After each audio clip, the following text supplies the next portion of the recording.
Kaya bitaw kay bali income ninyo sa inyong pamilya. Tapos, namagod ko yung gibuhat nga research. Ika ng kung ano lang namo if nag-exist ba dyan nga problema sa inyo or wala. Pinako lang ang pangutanan. Kanang what's the source of income sa inyong pamilya? Among source of income kay nami basakan pero ipamintain lang sa akong papa din. Napag may baboyan, pero dili ko na mukha sa akong lola because magtuha lang sa kanang kibalin. Tapos lang ang gamay na tindahan. Wala. Sige, so kana ba nga mga source of income sa imong papa or sa inyong pamilya? Enough ba sa inyong ilang pangadlaw-adlaw bitaw nga needs? Kuan, enough man siya. Pero sa dili kay persamo kanang eskwela pa ko tapos akong isa ko kanang suwal sa budget pa ko and then kanjay gasol labi na sa ako kay kuan man ko culinary daghay kanang soliton bitaw ang mag-laboratory dako gasto pero usahay pag wala kay di na gasto sa eskwelahan kanang di na bayad maka kuno pod maigi Kanang sa mga challenges nga imong ma-encounter bitaw kanang dibali sa imong pag-eskwela.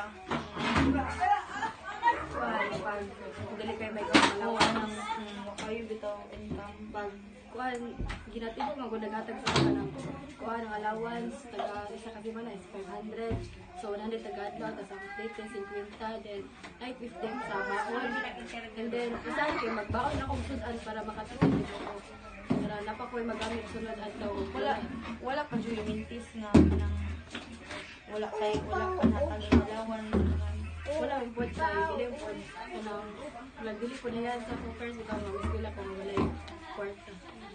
Sige, so kung kibali makulang ang income or ingon na so manimo nga dagan biyag bayad ng sa eskwela Kulang ang tags mabot ang panahon nga wala jud kulang yung kaya allowance kay bahaton magtipid na jud kayo tipid na lang jud ang kwarta para maigo ka sa lahat. Sige, so kanang naka-apil na ba kung mga kana bitaw ng mga kuan sa gobyerno ayuda or ng mga assistance or even scholarship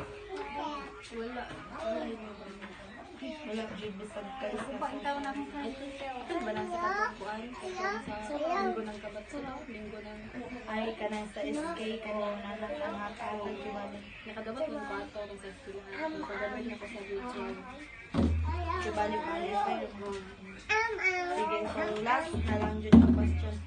What are your hopes for yourself and for your family in the future and even sa imong community?